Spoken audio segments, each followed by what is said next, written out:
কথা কৈছিলো এই মুহূৰ্তলৈকে ৭০,০০০ চাকৰিৰ হয় নিযুক্তি নহলে নিযুক্তিৰ প্ৰক্ৰিয়া আৰম্ভ হৈছে অহা মাহত আমি আকৌ ১৫,০০০ চাকৰিৰ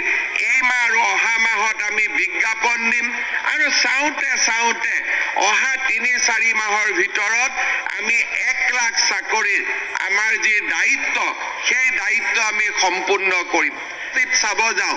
তেতিয়াহ'লে আমি এক আশাৰত ক'ব পাৰো যে আজিৰ পৰা বঙাইগাঁৱৰ এটা নৱ উন্নয়ন আৰু উন্নয়নৰ এক নৱ জাগৰণ আৰম্ভ হ'ল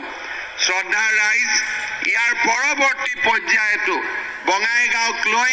আৰু কেইবাটাও কল্পনা আমাৰ আছে পৰৱৰ্তী সময়ত আমি আপোনালোকৰ মাজত আকৌ আহিম বঙাইগাঁও কলেজক বিশ্ববিদ্যালয় ৰূপান্তৰৰ প্ৰক্ৰিয়া আমাৰ চলি আছে নিৰন্তৰভাৱে চলি আছে উল্লেখ কৰাৰ প্ৰয়োজন নাই হিমন্ত বিশ্ব শৰ্মাই যদি এবাৰ কিবা কৈ গৈছে তাক মনত পেলাই দিয়াৰ প্ৰয়োজন নাই কাৰণ ৰাইজৰ সেৱা কৰাৰ বাবে আমি মুখ্যমন্ত্ৰী হৈছো ফণিদাই মনত পেলাই দিছে মই কৈছো মনত পেলাই নিদিব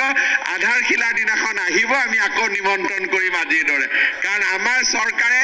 এবাৰ যদি কৰবাত কিবা প্ৰতিশ্ৰুতি দিছে সেই প্ৰতিশ্ৰুতি আমি কতো ব্ৰেক নকৰো আমি বিকাশৰ ধাৱমান গতিত দুৰন্ত গতিত আমি আগুৱাই যাম সেই আমাৰ লক্ষ্য আৰু সেই ধৰণে আমি আগুৱাই যাব খুজিছো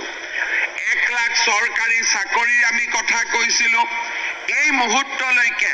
৭০,০০০ চাকৰিৰ হয় নিযুক্তি নহলে নিযুক্তিৰ প্ৰক্ৰিয়া আৰম্ভ হৈছে অহা মাহত আমি আকৌ ১৫,০০০ চাকৰিৰ এই মাহ আৰু অহা মাহত আমি বিজ্ঞাপন দিম আৰু চাওঁতে অহা ৩-৪ মাহৰ ভিতৰত আমি 1 লাখ চাকৰিৰ আমাৰ যি দায়িত্ব সেই দায়িত্ব আমি সম্পূৰ্ণ কৰিম